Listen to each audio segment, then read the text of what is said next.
The object of Taxi Chronicles is to allow real riders with real stories, share their experience and enhance your life. So sit back and enjoy the journey. Morning. We're back with another rider, or another pair of riders, a lovely couple, Heather and Alex. And Alex has got a business with bespoke furniture, and he's going to tell us all about it, why he got started and how it's going on in life. I've got to keep the windows up to the noise now. Yeah. So Alex, tell us, why bespoke furniture? Bespoke furniture because my family business, we sell bespoke doors, kind of like very luxury doors, and I wanted to start my own business, but I thought I might as well join the family business, and furniture is a great upsell for doors. All our clients who want doors also want furniture, and yeah, I built an Instagram page on interiors and grew it to 200,000 followers. So essentially it's become its own brand now, kind of away from the family business, but it's all connected.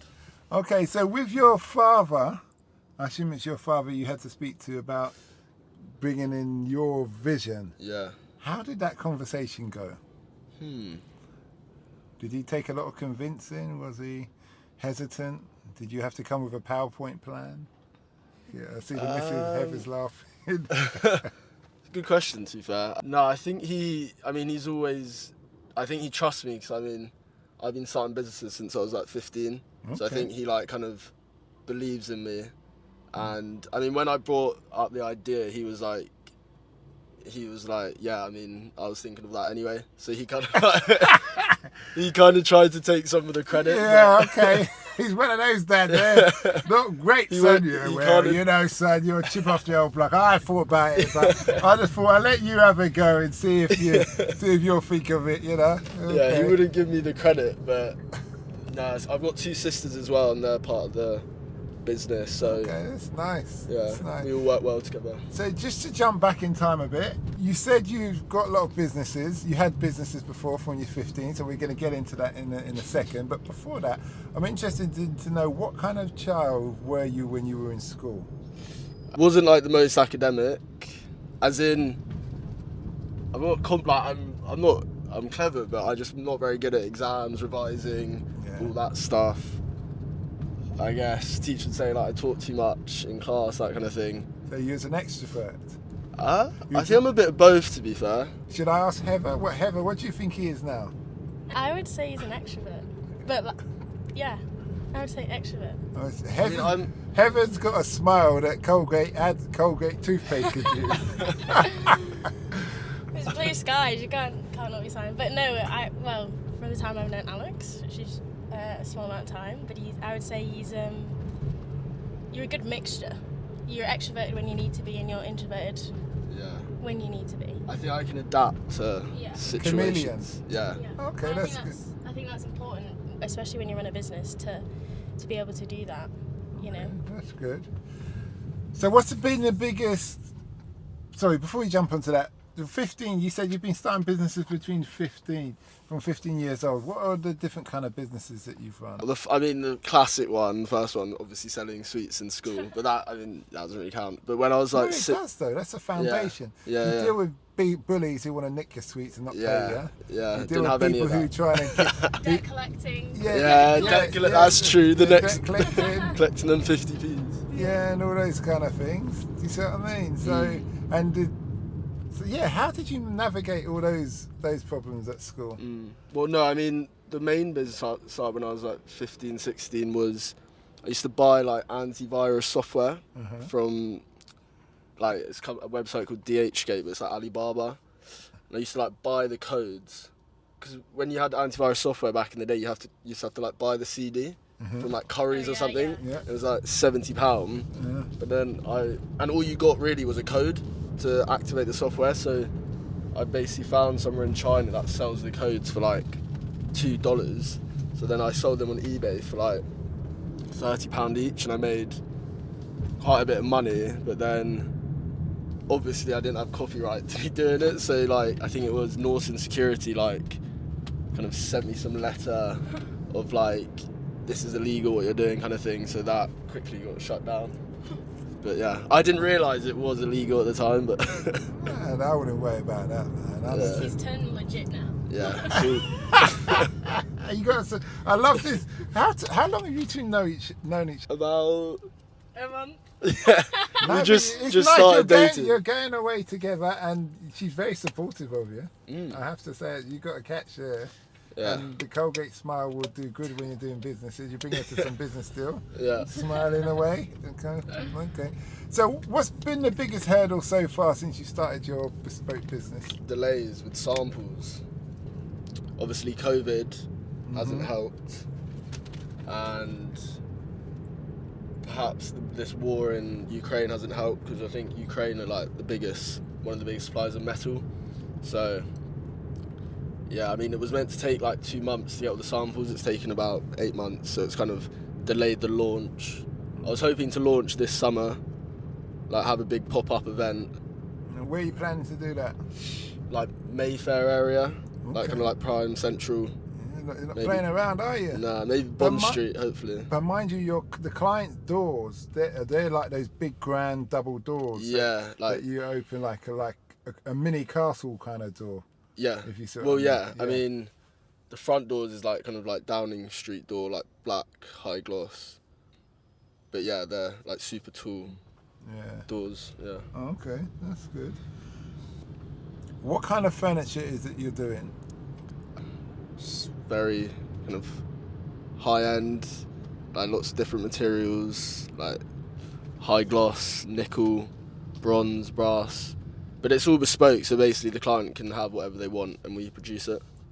But isn't it also like staple pieces that you need in a house, or like bedside tables and like consoles and stuff? Yeah, it's like dining tables, bedside tables, I told you consoles. she'd come in handy. Yeah. See, I asked a question, you was differing and bothering, and she just went straight in there, and she came with her little polished. Sorry to interrupt. No, he needs it. That he needs great support. Bonnie and Clyde at Bespoke Furniture. Okay. It's Heather's turn now. What's the My name? turn. What's the name of the company? Maverick Interiors. On Instagram, it's Maverick_Interiors. Okay. So give it a follow. Understood. All right. And what does your future hold for you? For me, Yeah, in the business sense. open showrooms around America, hopefully like Miami, LA, New York, and build a big e-commerce website. That's where the big money is, scaling a e-commerce business. So with this furniture, you're not even worried about installing it. You're just making sure it's sent there. Yeah. So you don't even need an installation team or anything like that. No. It'll be like white glove delivery, and they might they'll set it up, but What's white glove delivery, sorry? with luxury products, you're meant to offer like white glove delivery service, so they'll essentially wear white gloves so it doesn't mark the furniture and stuff. You learn something every day. Yeah. Okay. Yeah, no, that's with the doors, that's a big issue we have. The main issue is the fitting, because we don't really manage that, and you get like kind of carpenters not turning up, all these kind of stuff. Oh, So is it? like that is the main issue in like the building business, is like dealing with carpenters and fitters and things like that. Oh, They're not always so reliable. unless you have some set people Yeah. who do the job. Yeah, but I mean, even then, it can still cause problems. But Yeah, I suppose it happens.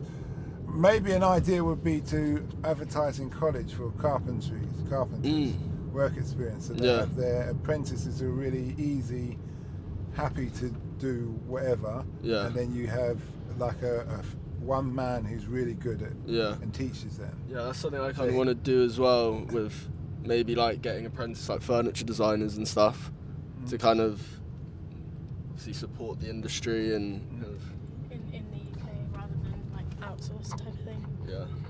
Okay, see, there she goes again. So, how did you two meet? Just on a lighter note. Hinge. Hinge. Yeah. Okay. And I have to ask you, what's your age? 23. So you're very entrepreneurial, Mm. and I admire that.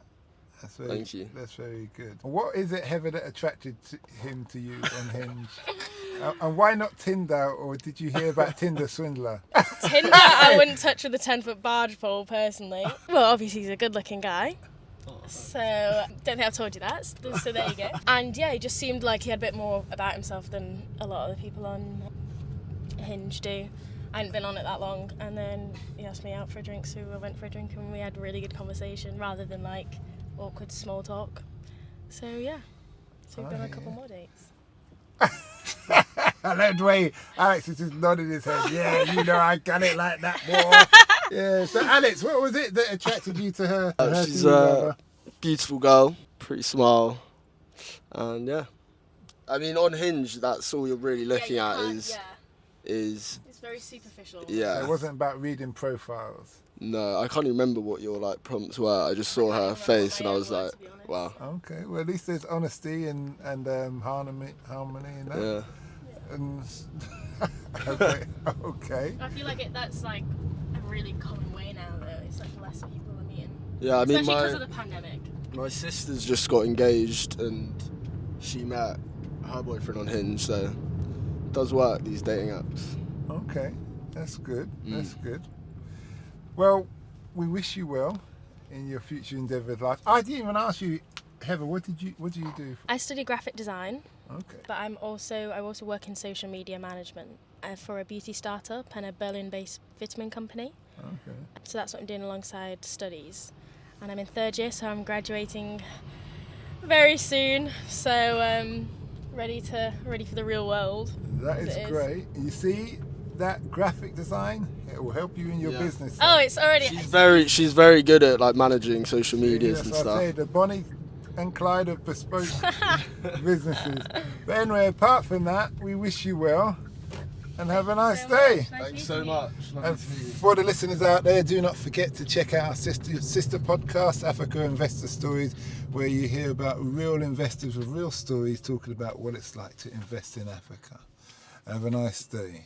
We hope that episode enhanced your life. We post an interview every day as well as vlogging on our social media channels.